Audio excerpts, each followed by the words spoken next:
आप लोग मेंटली तैयार रहना। मैं आपको कभी भी सूत्र में पूछ सकता हूँ।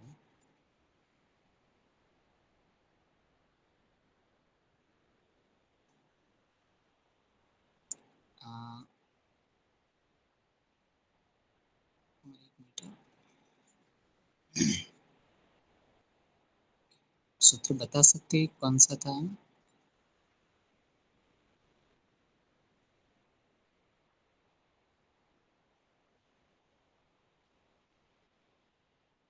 हाँ, 10वां सूत्र हम पहुंचे थे ना लास्ट।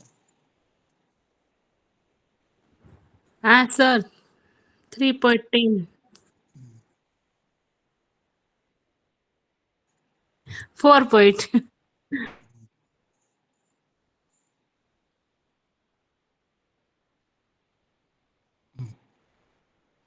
ठीक है, देखिए एग्जाम पॉइंट ऑफ व्यू जो आपको अक्सर एग्जाम में पूछा जाता है वो हमने लास्ट क्लास में चलाया,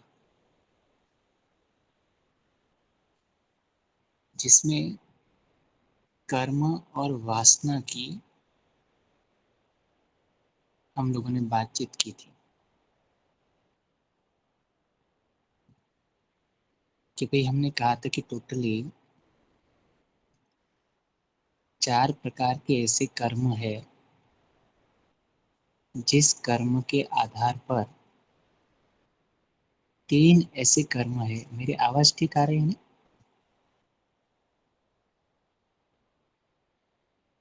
हाँ हाँ सर। सर। आवाज ठीक आ रही है ना? हाँ हाँ सर। मेरी आवाज ठीक आ रही है?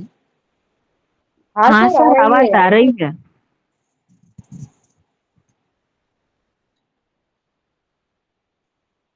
हमने बताया कि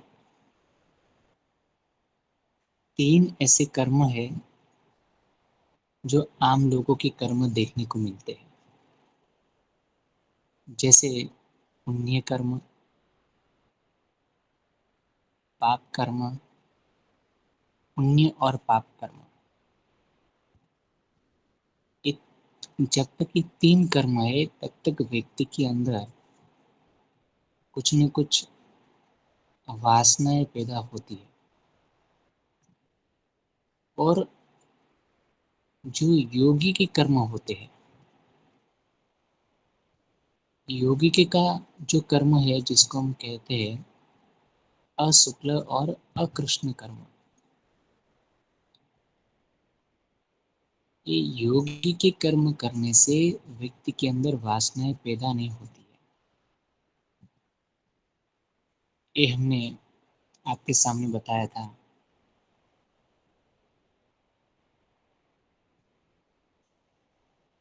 और वासना का जो स्वरूप है वो भी हमने लास्ट क्लास में बताया था। अभी आप लोग देखोगे कि ये जो वासनाएं जो है ये 4 प्रकार की स्थिति के कारण व्यक्ति के अंदर पैदा होती है। और जब ये 4 प्रकार की स्थिति नहीं होती है तब वासना का कोई स्थान नहीं रहता। वासना माने कि डिजायरनेस।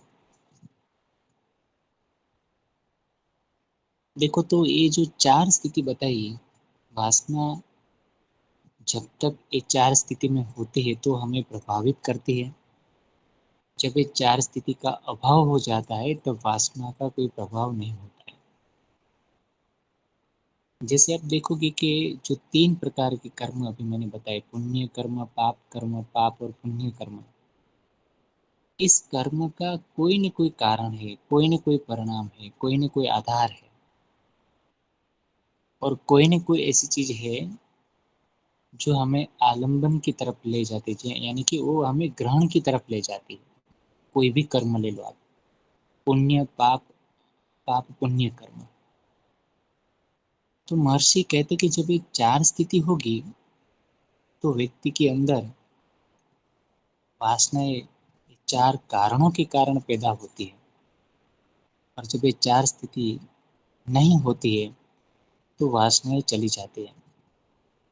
तो हमें यहाँ पर ध्यान रखना चाहिए कि अपने अंदर ये क्या 4 स्थिति है।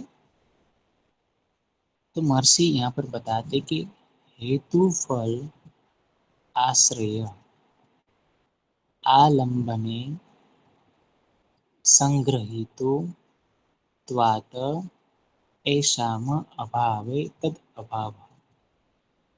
महर्षि कहते कि 4 प्रकार की स्थिति जब एकत्रित होती है तो वासनाएं हमारे चित्त में रहती है। तो पहली उन्होंने स्थिति बताई हेतु। हेतु का मतलब है तो कि कोई भी हम कर्म करते हैं उसका कुछ न कुछ कारण होता ही है, हम कारण के बिना वो कर्म नहीं करते हैं। और जो भी हम कर्म करते हैं, जो भी हमारा हेतु होता है उसका परिणाम निश्चित होता है, तो जिसको हम कहते हैं फल। और तीसरी चीज बताई जो है आशय। हम एक दूसरे के ऊपर डिपेंडेंट रहते हुए अपने कर्म को करते हैं। जैसे मैंने पातंजलि योग सूत्र Yo, me gusta yo. Okay, sorry. हाँ, भूलिए।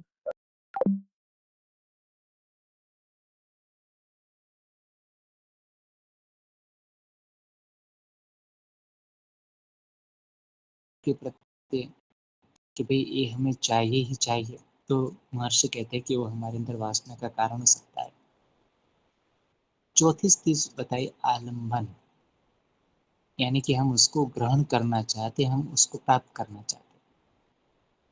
तो महर्षि यहाँ पर बताते हैं कि जब व्यक्ति के अंदर हेतु, फल, आश्रय और आलंबन से ही व्यक्ति के अंदर वासनाएं संग्रहित होती है।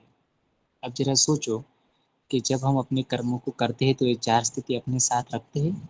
हाँ सर, जब ये 4 स्थिति चली जाती है तो हम ये वासना जो है वो हमारे ऊपर प्रभावित नहीं होता, यानी कि उसका अभाव हो जाता है।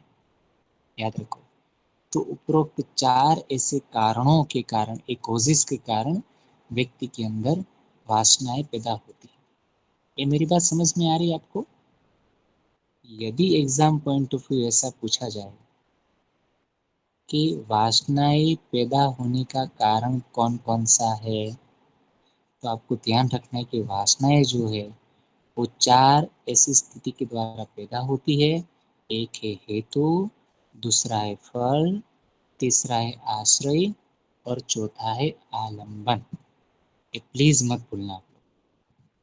એટલું क्लियर थी आपको सभी को?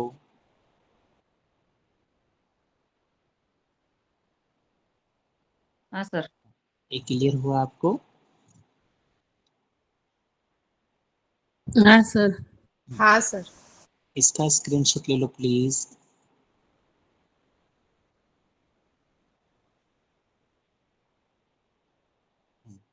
ले लिया? हाँ सर। अब देखो, फिर से मैं अपनी बात को दोहराना चाहता हूँ कि टोटल हमारे जो कर्म थे वो 3 प्रकार के एक आम लोगों के कर्म थे।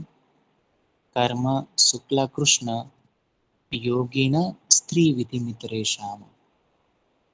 तो महर्षि ने बताया कि जो कर्म हमारे शुक्ल कर्म होते हैं, हमारे कृष्ण, देखो रिवीजन कर रहा हूँ, जो हमारे शुक्ल कर्म होते हैं, हमारे कृष्ण कर्म होते हैं, शुक्ल कृष्ण कर्म होते हैं, है ना, एक कर्म हमारे जीवन के अंदर वासनाएं पैदा करते हैं।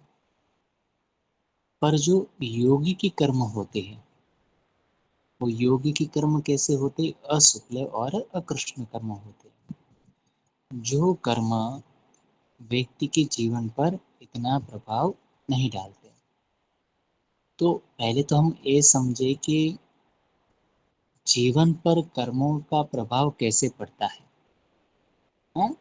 तो मैंने आपको बताया कि वासनाओं के द्वारा, है, जब हम कोई भी कार्य करते हैं, मैंने आपको बताया था, वो कार्य की जब फल की इच्छा होती है, उस फल इच्छाओं के कारण व्यक्ति के अंदर वासनाएं जो है ना वो पैदा होती है। यानी कि यदि व्यक्ति 3 प्रकार के कर्म करेगा, शुक्ल कर्म, कृष्ण कर्म, है ना, शुक्ल कृष्ण कर्म, तो उसको उसको फल तो मिलेगा ही मिलेगा, है ना, वासनाएं तो उत्पन्न होगी होगी। पर जब योगी की कर्म करेगा तो वासनाएं नहीं होगी। तो 3 प्रकार के कर्म हो गए है तो वासनाएं पैदा होती है, मैंने बताया। मैं रिवीजन करवा रहा हूँ। फिर मैंने बताया कि यही वासनाएं, यही डिजायरनेस जो है ना, वो हमारे स्मृति के अंदर कलेक्ट होती है और हमारे संस्कार बन जाते हैं। और वक्त आने पर महर्षि कहते कि जाति देश काल, जाति यानी कि ऐसा परिस्थिति, देश यानी कि ऐसा कोई एरिया, और काल यानी कि ऐसा कोई समय जहाँ पर रहते हुए व्यक्ति जो है ये कर्म संस्कारों में कहीं न कहीं स्थिति को प्रभावित करते हैं। देखो 3 स्थिति बताई, जाति, देश और काल। ये तीनों का व्यवधान रहने पर भी कर्म के संस्कारों में व्यवधान नहीं होता है। ये कहीं न कहीं आज नहीं तो कल जो है वो संस्कार हमारे स्मृति में से बाहर आते ही आते, क्योंकि कर्म और हमारे संस्कार और स्मृति दोनों क्या मैंने बताया एक ही है। स्मृति मानी के मैं आपको, देखो मैंने स्मृति की डेफिनेशन दी थी यदि याद हो तो, पंचम नंबर का सूत्र, सॉरी पंचम नंबर की वृत्ति, और स्मृति का सूत्र कौन बताएगा?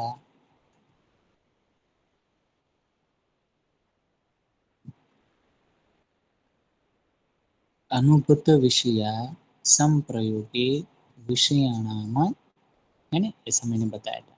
तो स्मृति वृत्ति, तो स्मृति वृत्ति क्या है कि आपने अपनी लाइफ में जो जो चीजों का अनुभव किया है उस चीजों का न छिपना, जरूरत होने पर पैदा हो जाना। तो महर्षि यहाँ पर बताते हैं कि स्मृति और संस्कार दोनों एक ही है और एक ही रूप के कारण, है ना, वो कभी भी जाति देश काल के हिसाब से वहाँ पर वो पैदा होते, हम उसको बाध्य नहीं गिन सकते, राइट। तो महर्षि ने यहाँ पर ये बात बताई। फिर मैंने अभी आपको बताया कि भाई ये कब तक प्रभावित करते रहते हैं। तो सिंपल मैंने बताया कि जीवित रहने की जब तक इच्छा रहती है व्यक्ति के अंदर, तब ये चीज़ें जो है ना वो, चाहे वासनाएं हो या संस्कार हो, ये हमारे निरंतर अपने अंदर चलता रहे जब तक जीवित है, जब तक जीवित की चाहना है ना, तब तक ये सतत हमारे स्मृति के रूप में, संस्कार के रूप में वो विद्यमान रहते ही है। देखो मैं रिवीजन करवा दिया, आपको ध्यान रखना। और मैंने यहाँ पर ये बताया कि ये जो वासनाएं जो है वो 4 ऐसी स्थिति के कारण हमारे अंदर संग्रहित होते रहते हैं। जैसे मैंने बताया कौन कौन सी स्थिति हमने बताया, तो महर्षि ने यहाँ पर बताया कि हेतु, फल और आश्रय 3, माफ करना, ये 3 और आलंबन ये 4, ये 4 ऐसी स्थिति के द्वारा हमारे चित्त में जो है वो वासनाएं संग्रह होती है। और जब वासनाओं का जब हम अभाव करते हैं, ये अभाव तभी होता है जब व्यक्ति अशुक्ल और अकृष्ण कर्मों को करता है, तभी। ये समझ में आया? मैंने 4.7 से लेकर 4.11 का मैंने ये रिवीजन करवाया। ये समझ में आया आपको? इसका स्क्रीनशॉट ले लो। ये समझ में आया आपको?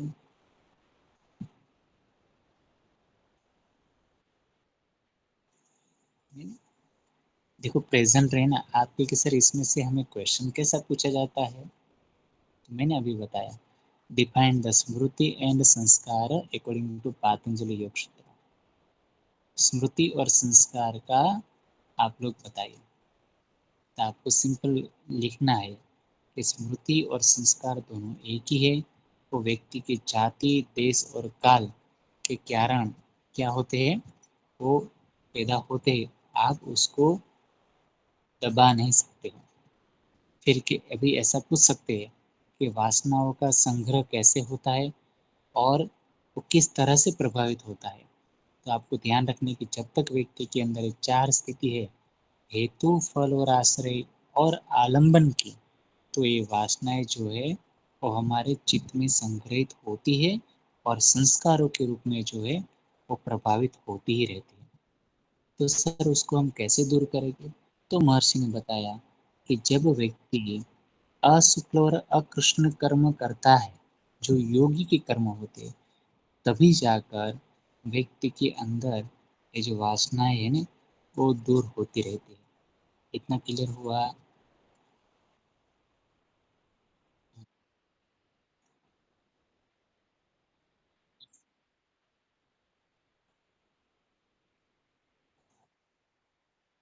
हाँ,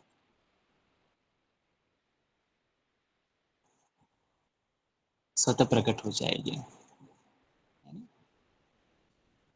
जैसे मैंने आपको स्मृति का सूत्र बताया था, स्मृति वृत्ति, कि जो आपने प्रमाण के द्वारा, विपर्य के द्वारा, याद आ रहा है, विकल्प के द्वारा, है ना, और निंद्रा के द्वारा जो जो चीजों का आपने अनुभव किया है, उस अनुभव का न छिपना, उस अनुभव का जरूरत होने से क्या हो जाना, पैदा हो जाना। याद आया आपको? तो वो नहीं छिपते, आई तुरंत वो पैदा हो जाएगा। तो यहाँ पर मैंने आपको बताया कि जो ये वासनाएं है ना, वो हमारे चित्त में कैसे संग्रहित होती हो कि जो स्मृति और संस्कार के रूप में बनी रहती है। तो 4 ऐसी स्थिति है जिसके कारण वासनाओं का संग्रह होता है। कौन सा? अब देखो, मैं एग्जाम्पल दूँ, मास्टर करने का हेतु क्या है?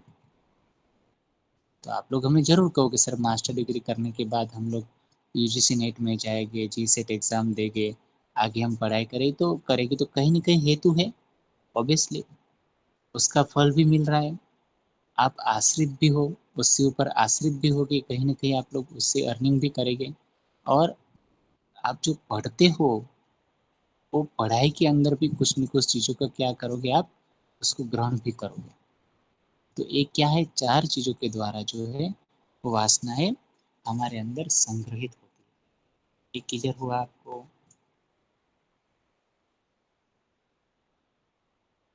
हाँ सर। इसका स्क्रीनशॉट ले लो प्लीज।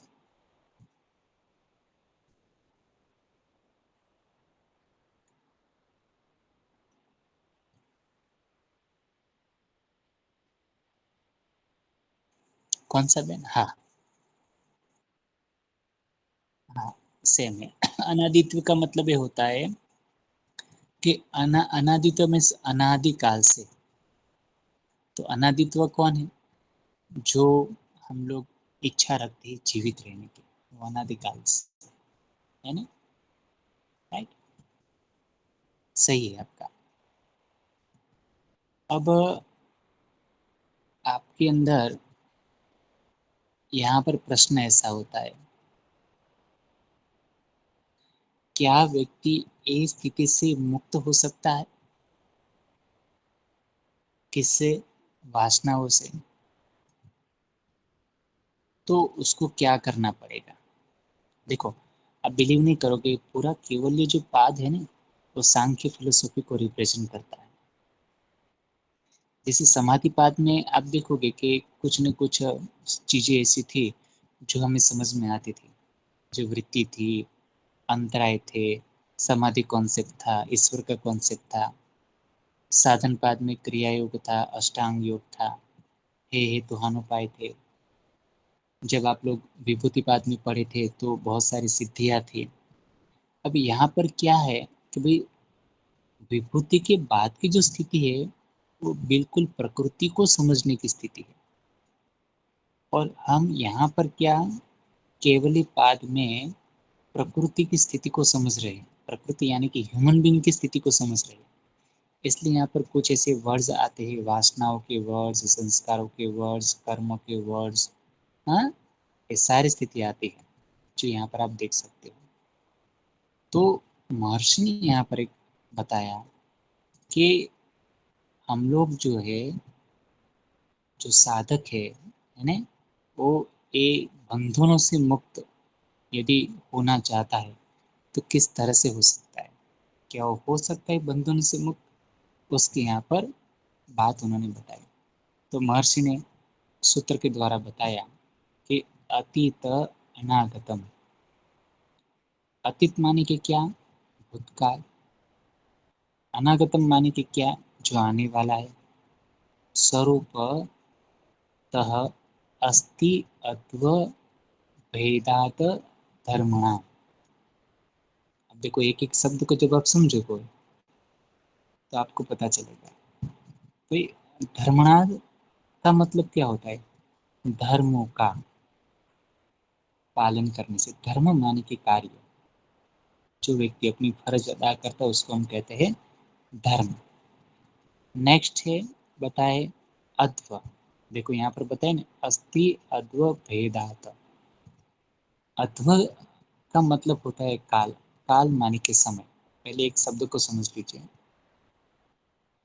फिर यहाँ पर आप देखो भेदात, भेदात का मतलब ये होता है भेद या अंतर से। देखो अस्ति अद्व भेदात धर्मा नाम, भेदात का मतलब क्या होता है, भेद या अंतर से।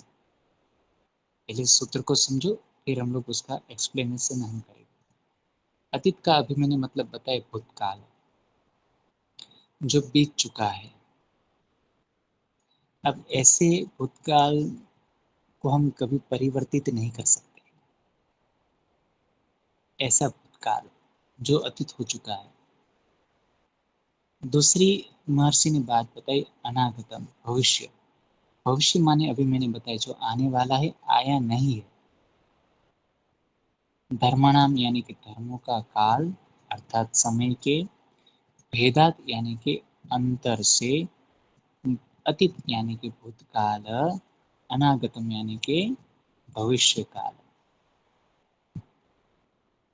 महर्षि कहते हैं स्वरूपतः, स्वरूप का मतलब होता है किसका स्वरूप, यहाँ पर बात बताते पदार्थ या वस्तुओं के अपने स्वरूप की बात बताते हैं। यानी कि हम कह सकते जो कारण रूप में विद्यमान है। आपने यदि याद हो तो सांख्य फिलोसॉफी में कार्य और कारणवाद का सिद्धांत आता है, कार्य कारणवाद, किसी को याद है कार्य कारणवाद, भूल गया, किसी को याद है कार्य कारणवाद?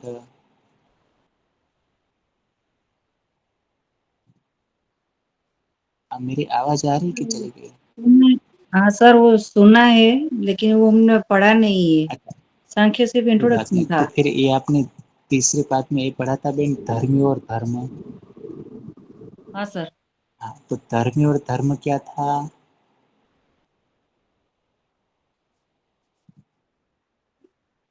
धर्मी अर्थात जो स्वरूप है वही स्वरूप, और धर्म अर्थात उस मिट्टी धर्म, कारण रूप में हमेशा विद्यमान रहती है, मकान में, ईंट में, हाँ, वो। वेरी गुड, वेरी, जो कारण रहता है, हाँ, धर्म। आपका सही है। धर्मी यानी कि ओरिजिनलिटी, जैसे मिल्क है वो धर्मी है, और जो उसमें से दही बना वो बेन धर्म है। तो धर्मी ओरिजिनलिटी है, जैसे मिट्टी, मिट्टी में से घड़ा बना। तो कार्य क्या है और कारण क्या है? कार्य जो है वो ओरिजिनलिटी है, जैसे सोना, सोने में से बहुत सारे गहने बनते हैं, तो क्या हो गया, कारण। तो इसलिए महर्षि बताते हैं कि वस्तुएं अपने स्वरूप अर्थात किसमें विद्यमान रहते हैं, अलग अलग कारण में ही विद्यमान रहते हैं, पर उसका ओरिजिनलिटी क्या होता है, जो उसका धर्मी होता है, उसका ओरिजिनलिटी क्या होता है, उसका जो कार्य होता है। ये समझ में आया आपको, है? अब देखो मैं बड़ी अच्छी बात बताऊँ, मैंने आपको याद आ रहा है धर्म और धर्मी बताया था, तो यहाँ पर क्या चीज़ बताई, देखो पदार्थ के धर्मों में भेद होने से जिन पदार्थों का काल बीत चुका है और जिन पदार्थों का अभी समय नहीं आया है, वे सभी पदार्थ स्वरूप में अस्तित्व होते हैं। बिल्कुल सही। अब मैं एग्जाम्पल दूँ आपको कि मानो कि मिट्टी, तो मिट्टी में से हम लोग घड़ा बनाते हैं और घड़े जो है वो परिपक्वता जब होती है वो डिस्ट्रॉय हो जाते हैं। तो महर्षि यहाँ पर बताते हैं कि जो पदार्थ जिसका काल बीत चुका है, यानी कि जो पदार्थ भविष्य भूतकाल में थे उसका काल बीत चुका है, और जो पदार्थों का काल आने वाला है या आया नहीं है, उन सभी पदार्थ जो है ना वो एक ही अस्तित्व में होते। जैसे मानो कि माटी का जो घड़ा है, तो माटी के गुण कैसे है? ठंडापन देना, चिकनाहट देना, एक सेप प्रदान करता है। मेरे घर में मानो कि माटी पड़ी है, तो सॉरी, मेरे घर में मानो कि मटका पड़ा है, तो जो गुण माटी के होंगे वही गुण मटके के अंदर आएंगे। मेरी बात को समझो। मिट्टी ठंडी है तो मेरा घर पर मटका कैसा रहेगा? वो ठंडा ही रहेगा। और जब वो डिस्ट्रॉय हो जाएगा तो उसके अंदर जो गुण है, पदार्थ, जो उसका अस्तित्व है कंटेंट, वो परिवर्तित कभी नहीं होगा। तो ये समझ में आया? महर्षि कहते हैं कि जो भूतकाल में है, जो भविष्य काल में आने वाला है, वो अपने स्वरूप में हमेशा विद्यमान होता ही रहता है। आप उसको परिवर्तित नहीं कर सकते। यानी कि आप देखो कि जिस व्यक्ति ने ऐसा अनुभव किया हो एक बार, वो भूतकाल में जो अनुभव किया है वो स्थिति प्रेजेंट में उसका प्रभाव होगा ही होगा, और भविष्य में वो जो चीज़ है इन वासनाओं का वो प्रभावित करेगा ही करेगा। ये समझ में आया? तो हम ऐसा ना समझे कि मेरी जो भूतकाल में जो स्थिति बन चुकी है उसका प्रभाव वर्तमान में नहीं होगा, होगा ही होगा। और आप हम ऐसा भी नहीं कह सकते कि उसका प्रभाव जो है वो भूतकाल में नहीं होगा, वो होगा ही होगा। फॉर एग्जाम्पल, आपकी अभी क्लास चल रही है, तो आपका जितना कंसंट्रेशन मोमेंट अच्छा होगा भूतकाल के स्थिति के द्वारा इंटरेस्ट मास्टर में, तो अभी प्रेजेंटली आप मेरी क्लास को बढ़िया से सुनोगे ही सुनोगे, तो भविष्य क्या होगा? वो अच्छा ही होगा। यानी कि तीनों स्थिति में उस पदार्थ का, उस स्थिति का अस्तित्व बना ही रहता है। ये समझ में आया? यानी कि हम मना नहीं कर सकते कि भूतकाल में था तो वो अभी वर्तमान में नहीं होगा, ये असंभव है। वर्तमान में है वो इसमें नहीं होगा, किसमें? भविष्य में ना। उसका जो अस्तित्व है वो तीनों स्थिति में बना रहता है। यानी कि उसका अस्तित्व हमें तीनों स्थिति में प्रभावित करता ही है ना? ये आपको ध्यान रखना है। ये क्लियर हुआ आपको मैं जो समझाने जा रहा हूँ?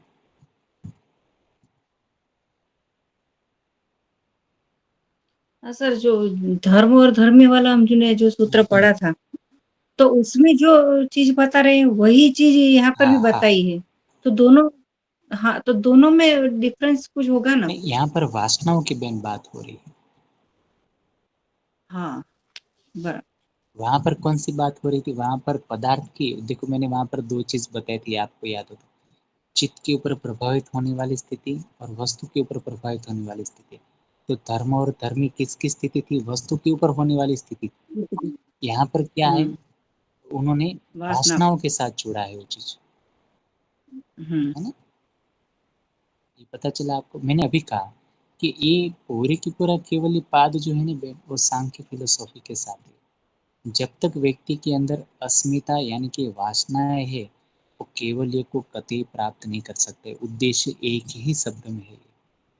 जब तक वासनाएं है, देखो जब तक अस्मिता है, क्लेश से वासना है, तो कतई जो है ना वो केवल्य को नहीं वो प्राप्त कर पाएगा। इसलिए यहाँ पर वासनाओं की बात करते, इसलिए कर्म की बात बताते। ये समझ में आया जो मैं बताना चाहता हूँ? हाँ सर। बाकी लोग जागृत होके सो गए, सर हाँ।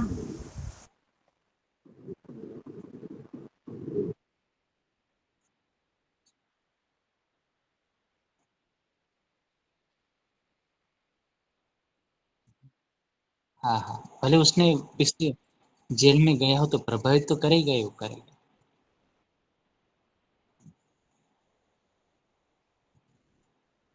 हाँ, वो तीनों स्थिति में बने रहते। देखो यहाँ पर मैंने बताया, अतीत, वर्तमान और भविष्य में, है ना। इसका स्क्रीनशॉट ले लो प्लीज।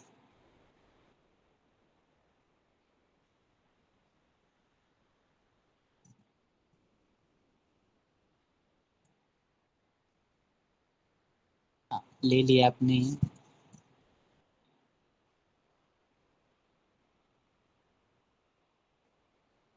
देखो फिर से वही आ गया जो मैं आपको बताने वाला था।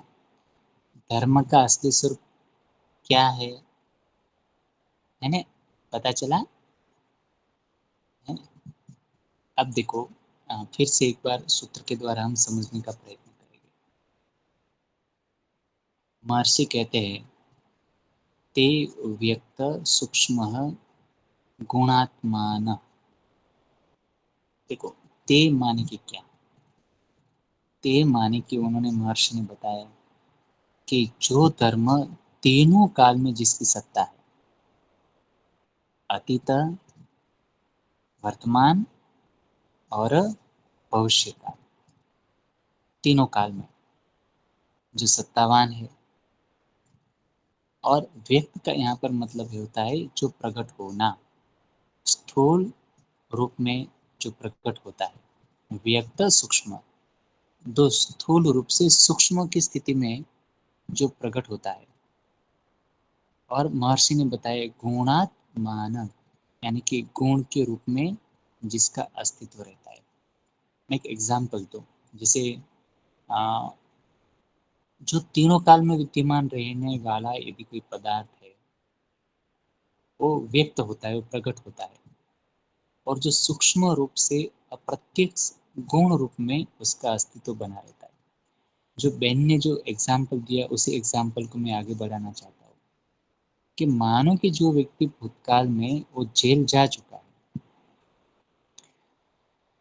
वर्तमान में वो चाहता है कि भाई वो अच्छा बने, अच्छा बने, पर कहीं ना कहीं जो समाज की जो नजरिया है उसके प्रत्ये, भले डायरेक्टली ना बोल सके, या खुद के अंदर भी जो उस समय जो घटनाएं बनी हुई थी वो खुद फील तो हम करते, पर अप्रत्यक्ष रूप से हमें वो प्रभावित तो करती ही करती है।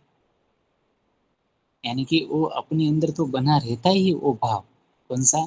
कि हम लोग जो जेल में गए थे तो जेल में जाने का कारण है, हमारे अंदर जो वासना उत्पन्न हुई थी तो वासना उत्पन्न होने का कारण यह था। यानी कि ये तीनों के तीनों रूप में प्रभावित होते हैं। एक मैं दूसरा एग्जाम्पल दूं। अब देखोगे यहाँ पर गुण रूप शब्द आया है, तो हमारे टोटल मानो कि कितने गुण है? 3 गुण है, सत्व, रजस, तमस। आप देखोगे कि जो व्यक्ति सत्व गुणी है, क्या उसके अंदर तमस वृत्ति नहीं होगी? हाँ या ना? जो सत्व गुणी है, क्या उसके अंदर रजस वृत्ति नहीं होगी? हाँ या ना? सर होगी ही होगी। पर सत्व गुण जो है वो ज्यादा प्रभावित होने के कारण जो अप्रत्यक्ष रूप से तमो और रजोगुण कैसे है?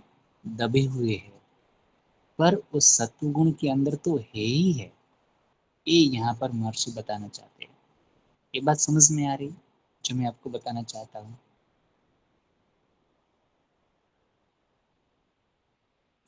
है ना? हम कितने भी अच्छे हो, सात्विक गुण हमारे अंदर पैदा कर लिया, पर महर्षि कहते हैं कि सूक्ष्म रूप से, है ना, जो अत्यंत ही सूक्ष्म है, वो हमारे अंदर तो बनी रहती है ना। भले वो तीनों काल में तो होगी पक्का, अतीत, वर्तमान और उसमें, भले हम प्रेजेंटली सत्व होने के बावजूद भी। तो अब देखो, महर्षि ने एक एक चीज को यहाँ पर बड़ी बाइफर्केशन के साथ बताया। और यदि मैं डिटेल में जाऊँ तो मैं कह सकता हूँ कि व्यक्ति 84 लाख योनि में से पसार होता है, तो उसके अंदर भी कुछ ऐसे कुछ योनियों के संस्कार होगे ही होगे। वो कब प्रकट हो जाए, अप्रत्यक्ष रूप से प्रत्यक्ष रूप से पण पढ़े तो वो जरूर होगे। तो ये चीज यहाँ पर महर्षि ने हमें बताई कि भाई तीनों काल में, है ना, जो सत्तावार रूप से जो वो पदार्थ में बनी रहती है चीज, स्थूल या सूक्ष्म रूप में, है ना, वो अप्रत्यक्ष रूप से गुण के रूप में जिसका अस्तित्व बनाए रहता है, किसकी, वासना का। ये आपको ध्यान रखना है। और मैंने यहाँ पर हल्का सा सत्व रजस तमस की बात बताई। दूसरा मैं एग्जाम्पल दूँ, मानो कि धर्म के अंदर, मानो कि धर्म यानी कि क्या, हम कहते पोट, मिट्टी से बना हुआ पोट, उस पोट में धर्मी का जो है ना, वो हमेशा कंटेंट बने रहते हैं। धर्म मीन्स क्या, हम कहते कि जो पदार्थ जिस वस्तु से बना है उसकी स्थिति जो है वो उसके अंदर होती ही होती, अप्रत्यक्ष रूप से तो होती है, राइट। इसलिए महर्षि पतंजलि जी यहाँ पर धर्म का असली स्वरूप बताते हैं। ये तीनों काल में महर्षि कहते हैं, स्थूल या सूक्ष्म रूप में, यानी अप्रत्यक्ष रूप में भी गुण के रूप में उसका अस्तित्व बना रहता है।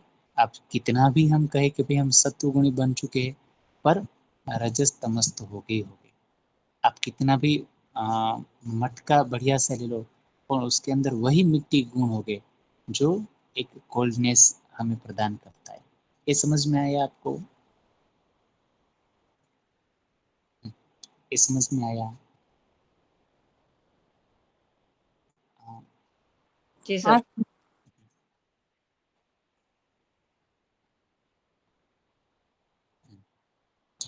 अब लास्ट दो सूत्र,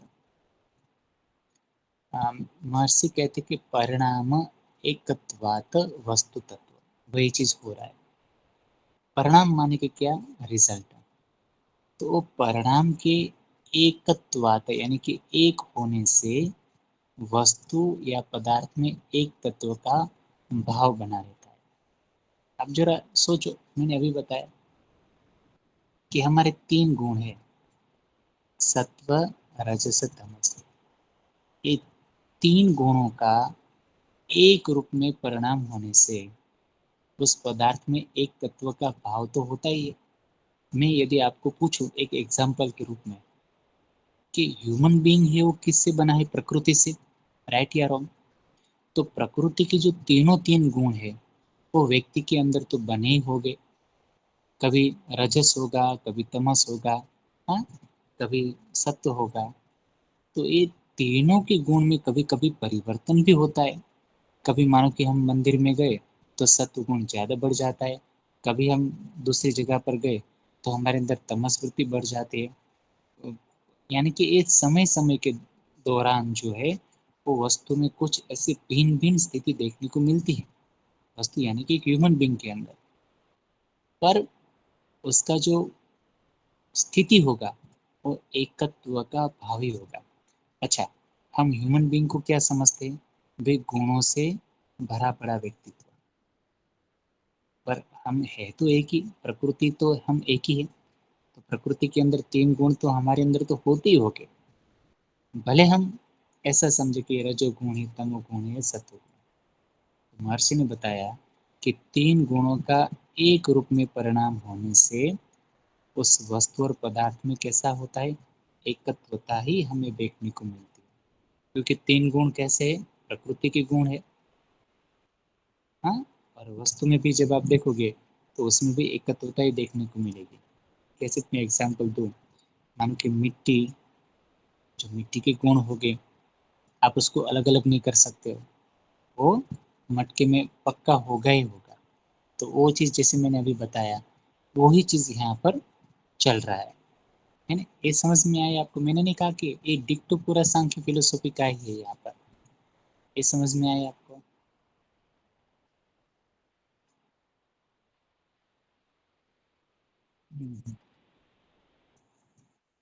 हाँ, अलग अलग वस्तु, पर उसका परिणाम जब आप देखोगे तो क्या होगा, चमकीला होना। हाँ, उसके परिणाम जब आप देखो तो कैसा होगा, चमकीला होना, नयापन होगा। बराबर, ये समझ में आता है? हाँ, इसका स्क्रीनशॉट ले लो प्लीज।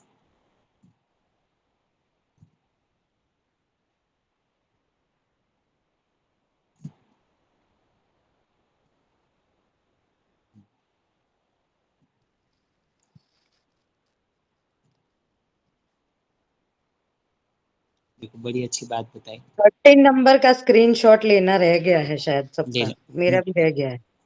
बता देते हैं। देखो, एकत तत्व का भाव और परिवर्तन का भाव एक ही व्यक्ति समझ लेता है जो विवेक गुणी होता है। यदि व्यक्ति विवेक है तो परिवर्तन को जरूर देखेगा। वो समझेगा कि उसके अंदर कोई विशिष्ट स्थिति है। हमने कहते हैं कि ये मानो कि सत्व रजस तमस व्यक्ति की पर्सनालिटी है, पर वो कहे, वो जरूर शब्द का इस्तेमाल करता है ना, ये सत्व गुणी व्यक्तित्व है, बड़ा अच्छा व्यक्तित्व है। हमने कहते हैं ये मटका बड़ा अच्छा है। मटके की बहुत सारी वेराइटी जब आप देखोगे, पर जो विवेकपूर्ण व्यक्ति होगा, जो मटके का जानकार होगा, वो जरूर कहेगा कि हाँ, ये मटका सही रूप से पका हुआ है, ये मटका सही रूप से है ना भट्ठी में पका हुआ है। उसमें परिवर्तन जरूर देखेंगे। जैसे हम लोग आवाज मटके के ऊपर आवाज लगाते हैं, तो मटके की आवाज में कैसी एक थनगनाहट आती है, तो हमें पता चल जाता है कि हाँ, कि मटका बोदा नहीं है ना, ये मटका लूज नहीं है, सही पका हुआ है। ये कौन जान लेता है, कोई ज्ञानी होता है। तो कैसा ज्ञानी, विवेक ज्ञानी होता है, तभी ये एकत्व भाव को सही ढंग से वो पहचान लेता है। ये समझ में आ रहा है, मैं आपको बताना चाहता हूँ।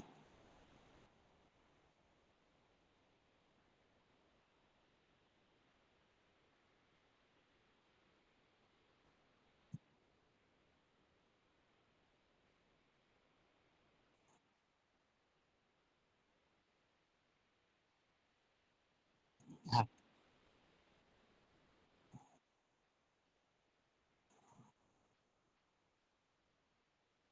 हम्म।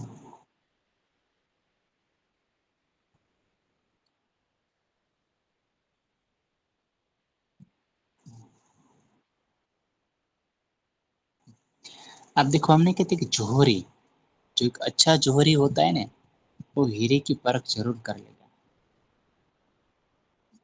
भले उसमें परिवर्तित होता हो हीरा।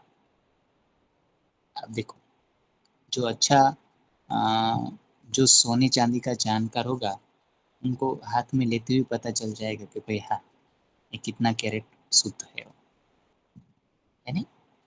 तो ये यहाँ पर महर्षि हमें बताना चाहते हैं। ये क्लियर हुआ आपको?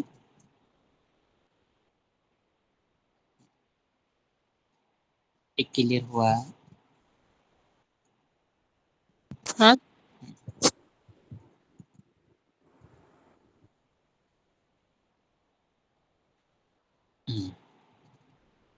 लास्ट सूत्र मैं आज की क्लास का ले लेता हूँ।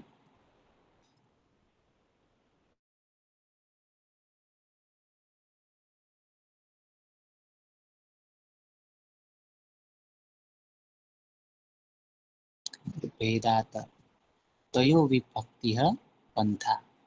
महर्षि ने यहाँ पर बताया, वस्तु, वस्तु माने कि पदार्थ।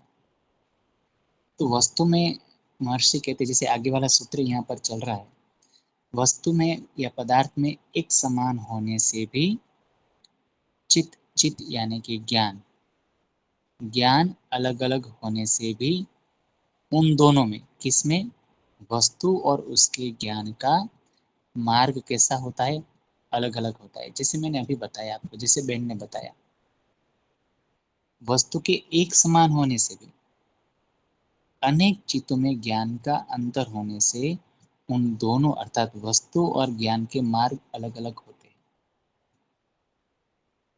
ये एग्जाम्पल मुझे कौन देगा, इजी है।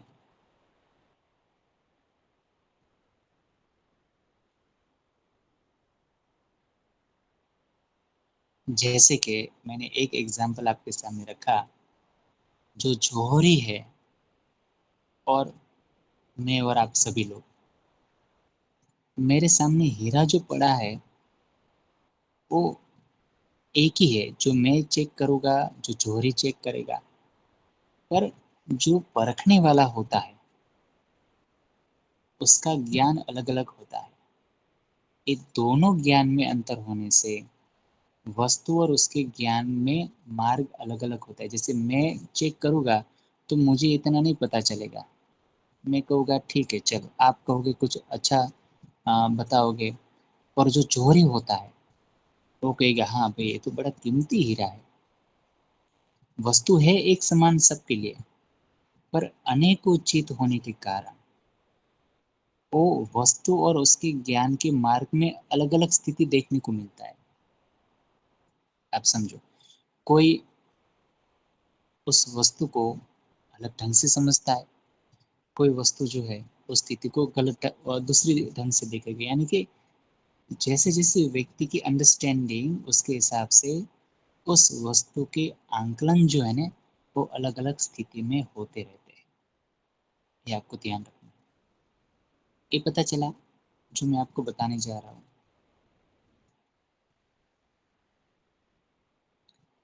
ये पता चला आपको। आ, आपके लिए आज की क्लास में हम लोग इतना ही रखते हैं। इसका स्क्रीनशॉट ले लो प्लीज़।